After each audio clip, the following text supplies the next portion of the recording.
গত ভিডিওতে আমরা দেখেছিলাম যে কিভাবে আমরা জেনারেট করতে পারি, অ্যান্ড আজকের ভিডিওতে দেখব মেনলি আমরা কিভাবে এটাকে মাইগ্রেশন করতে পারি।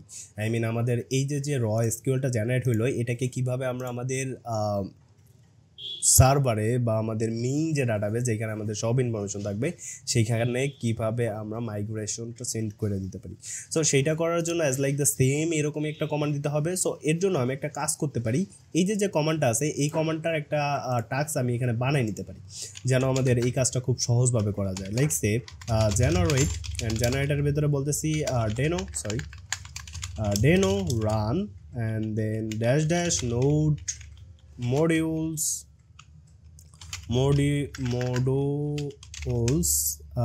dir and then dash a capital, I mean সব কিছু অ্যালাউ করে দিতেছি, and then npm drizzle kit generate, and then আমরা এখানে কনফিগটাকেও দিতে পারি dash dash config, and then config এর ভেতরে আমাদের drizzle config.ts ফাইল।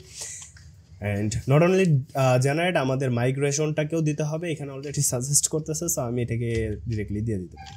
সো এখন যদি আমরা এই টাস্কটা রান করি, আই মিন মাইগ্রেট টাস্কটা যদি রান করি, তাহলে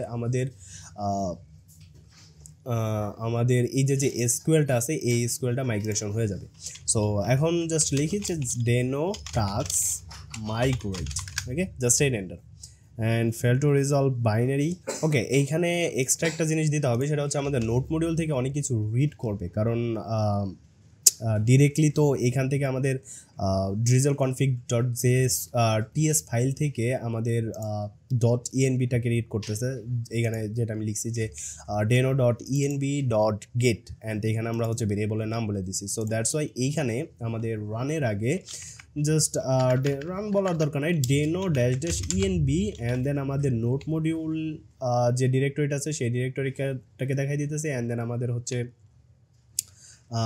সকল অ্যাক্সেসটাকে এইখানে দিয়ে দিই, সবগুলো ফ্ল্যাগকে এক জায়গায় রাখি, I guess that will be better. Okay, and then note module, and then আমাদের ভাবতেছি হচ্ছে drizzle orm না, the kit, and then migrate, and then আমাদের হচ্ছে কনফিগ ফাইলটা। সো এখন রান করে দেখি, এটা পারফেক্টলি কাজ করার কথা, I guess, yeah. So migration apply successful, তার মানে আমাদের মাইগ্রেশনটা হয়ে গেছে। ইয়া, দ্যাটস ইট। অ্যান্ড নেক্সট ভিডিওতে আমরা মেনলি হচ্ছে দেখব কীভাবে আমরা ডাটাবেজের কানেকশন পুল করতে পারি, বিকজ অফ আমরা জেনারেট করলাম, মাইগ্রেশন করলাম, বাট স্টিল আমরা কোনো আউটপুট আমাদের ডাটাবেজ থেকে দেখতে পেলাম না।